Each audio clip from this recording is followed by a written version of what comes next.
Mesdames et messieurs, bonsoir. Il est 20h à Kinshasa, la capitale, 20h à Tchéla dans le Bas-Congo et 21h à Tchanzu. C'est l'heure des informations sur la RTNC.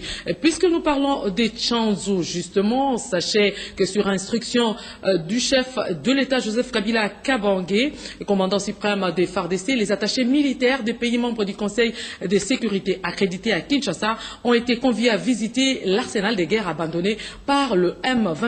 Richard Molengo, Félix Zaloumeti Dandou ont recueilli leurs propos.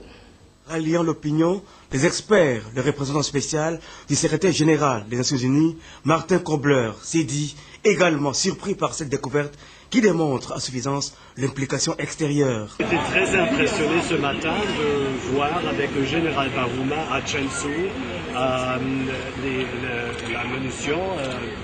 Il y a beaucoup de munitions que le M23 a laissées ici. C'est maintenant le temps de rentrer dans la normalité. Quelques membres de la délégation de ces diplomates militaires n'ont pas hésité un seul instant à délier leur langue à ces sujets. Vraiment très impressionnant. Quand on lit la presse, ça ne donne pas... N'importe qui peut raconter ça. C'est vraiment, j'ai compris que le combat est très cruel. Je crois vraiment que la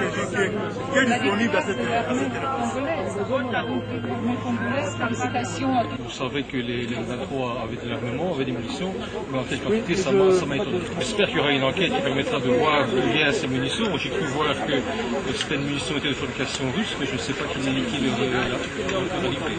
si vous me faire dire que les munitions viennent du Rwanda, je dirais que c'est un chemin possible. Mais je crois que ce n'est pas à moi de le dire. Il y aura une enquête, j'espère. J'espère que ça permettra de voir qui a fourni en munitions les 23.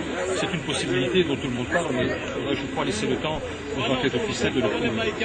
Au deuxième et dernier jour de cette visite, le vendredi 8 novembre 2013, la délégation s'est faite inviter à Kanyaruchinya, dans le territoire de Nirangongo, où sont cantonnés plusieurs combattants du M23, capturés, rendus et une forte proportion d'enfants soldats. Ceux qui sont ici sont au total au nombre de 287. Les autres sont à Bweremana, dans un autre site. Les Rwandais et les Ougandais qui sont ici. Mon père s'appelle Twagiraï Solatslas. Maman Mukangundi Beat. Non, aujourd'hui sont au Rwanda.